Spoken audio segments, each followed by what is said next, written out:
Peaceful Life Diary YouTube channel එකත් එක්ක එකතු වෙන ඔයාලට අද මම පෙන්වන්නේ හිත සතුටින් පිරෙන දානයක්. මේ අපේ ගෙදර නන් නෙවෙයි. අපි දන්න අඳුනන පවුලක තිබ්බ දානයක්.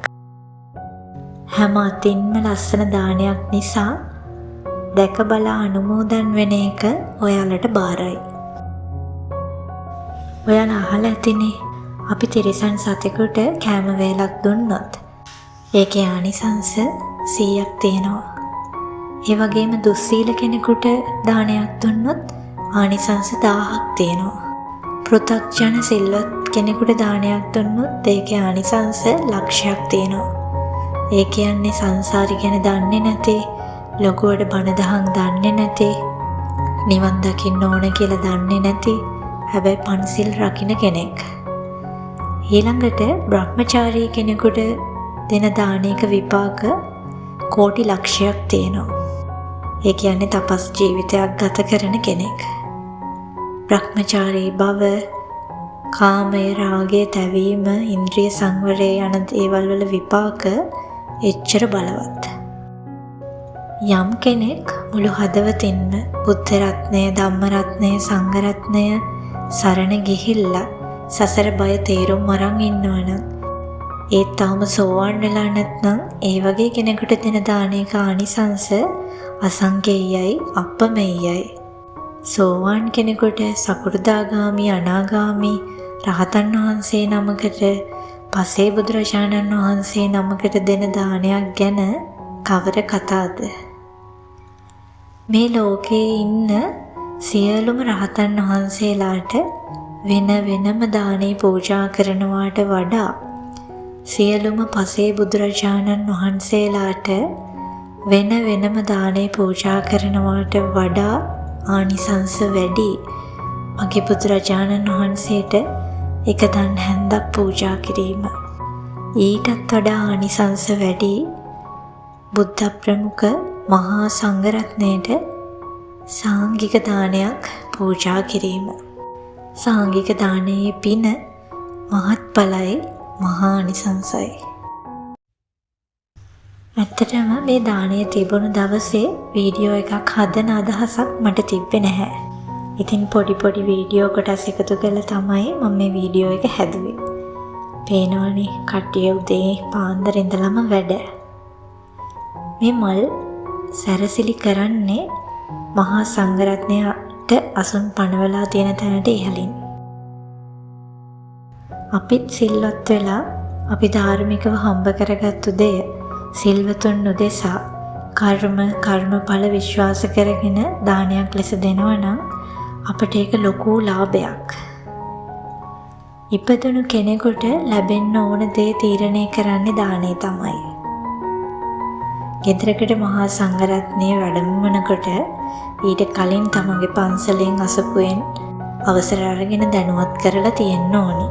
ඒ වගේම මහා සංඝරත්නය අපේ ගෙවල් වලට වඩම්ම කරනකොට අපි ප්‍රවාහන පහසුකම් සපයලා උන්වහන්සේලාව පහසුවෙන් අපේ ගෙවල් වලට වඩම්මව ගන්න ඕන. ඊළඟට පාදෝවණය කරලා ඒ පාපි හදාලා පාවඩ මතින් තමයි අපි පිළිවෙල කරලා තියෙන ආසන කරා උන්වහන්සේලාව වැඩම කරවන්නේ. අපි මේ හදපු මේස වලට මුලින්ම අපි ටේබල් මැට් එකක් දැම්මා. ඊට උඩින් පාත්‍රය තියාගන්න අපි දරණුවක් තිබ්බා. පාත්‍රය පාවිච්චි කරන්නේ නැත්නම් ඒ වෙනුවෙන් ගන්න පිඟානකුත් අපි තියලා තිබ්බා. ඒ වගේම වතුර බෝතලයක්, කෝප්පයක්, වතුරුපස වලට ගැලපෙන කප් එකක්, ඒ සඳහා හැන්දක්, සර්වියට් එකක්, එතකොට තැඹිලි වතුර ජෝගුවක්, ඒ වගේම පඩික්කමුත් අපි තියලා තිබ්බා. තැඹිලි වතුර, උණු වතුර වගේ නම් ස්වාමීන් වහන්සේලාගේ වැඩම කිරීමෙන් පසුවත් පූජා කරන්න පුළුවන්. උන්වහන්සේලාට ආසන පනවන තැන රස්නේ ගතිය වැඩි නම් පුළුවන් නම් ෆෑන් එකක් තියන්න. ඒ වගේම පොඩි ඔරලෝසුවක් පේන තැනකින් තියන්න. මොකද දවල් 12ට කලින් උන්වහන්සේලා දානේ වළඳලා ඉවර කරනවා. පුළුවන් උපරිම ලස්සනට පිළිවෙලට ඒ දානේ පූජා කරන තැන සකස් කරන්න. අපේ දානය සඳහා දැන් කෑම නම් ඔක්කොම ලෑස්ති. බලන්නකො මොනවද තියෙන්නේ කියලා. ඔයාලත් හැමදාම දෙන විදිහට එකම කෑම ටික හැමදාම පූජා කරන්නේ නැතුව විවිධ කෑම වර්ග පූජා කරන්න එක කිසිම ප්‍රශ්නයක් නැහැ. අපට මේ ජීවිතේ ලැබිලා තියෙන වටිනාම සම්පතක් තමයි මහා සංඝරත්නය කියන්නේ. උන්වහන්සේලාට හොඳම දේ පූජා කරන්න. විශේෂයෙන්ම Taman කන්න කැමති මොනවාද ඒ දේ පූජා කරන්න ඉඳලා හිටලා හරි. මේ කැෂූ, ආමන්ඩ්, පීනට්ස් වගේ නට්ස් වලින් හදපු නට්ස් ප්ලැටර් එක ඊළඟ දානි දවසේදී ඔයාලත් ප්ලාස්ටික් කරලා බලන්න. නිතර දාණයට නොලැබෙන දේවල් ලස්සනට සරසලා රසට පිරිසිදුව පූජා කරන්න.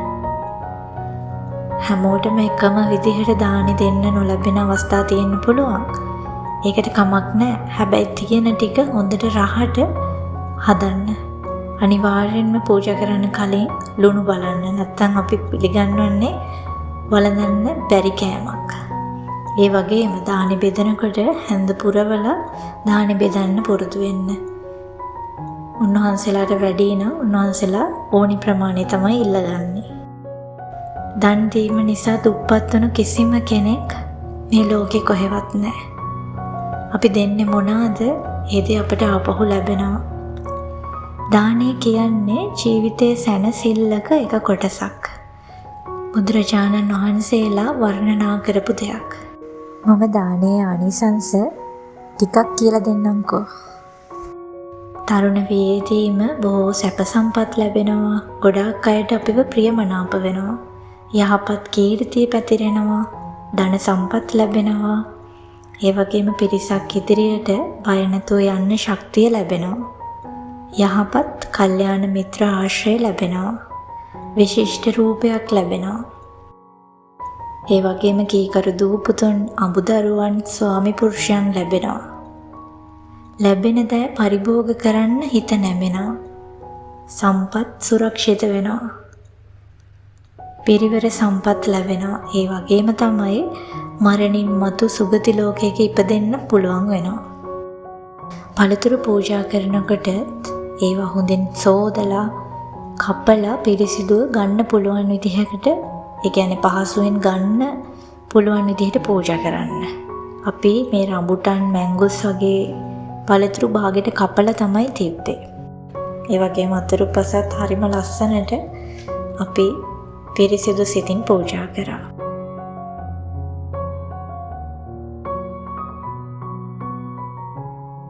ඉතින් අපි සැරියොත් මුගලන් ආදී මහා රහතන් වහන්සේලා සිහිපත් කරගෙන ශ්‍රද්ධාවෙන්, ගෞරවයෙන් කර්මය, කර්මඵල විශ්වාස කරගෙන ප්‍රණීතව මහා සංඝරත්නය උදෙසා සියතින්ම අපි දානේ පූජා කරගත්තා.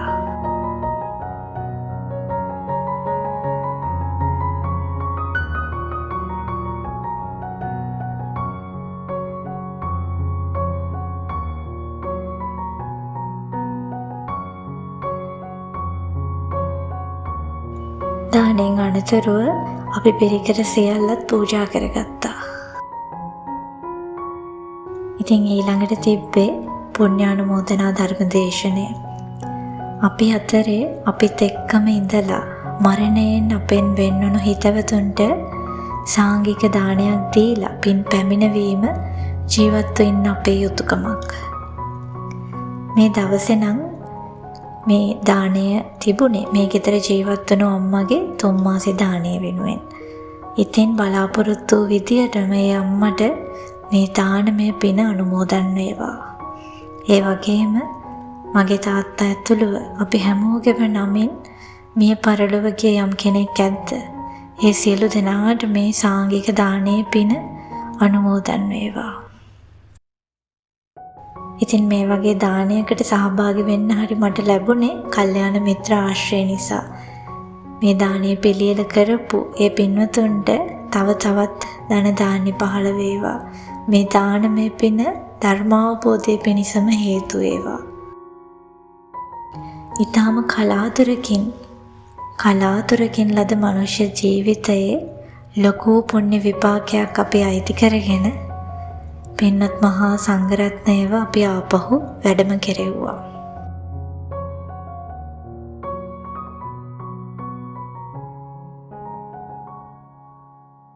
දානයක් දෙනකොට දැනගන්න ඕන දේවල් වලින් මොනවම හරි එක දෙයක් හරි දැනගන්න ඇති කියලා මං හිතනවා. හැමතිස්සෙම පිරිසිදු චේතනාවෙන් පිරිසිදුව ලස්සනට සකස් කරලා ප්‍රණීතව දන් දෙන්න ඒ මහා සංඝරත්නය මහා රහතන් වහන්සේලාව සිහිපත් කරගෙන යන තැනකට අරන් යන්න තියෙන්නේ අපි පොඩ්ඩ හරි කරගන්න පින් විතරයි. හැමෝටම තෙරුවන් සරණයි. Peaceful Life Diary YouTube channel එකත් එක්ක දිගටම එකතු වෙලා ඉන්න.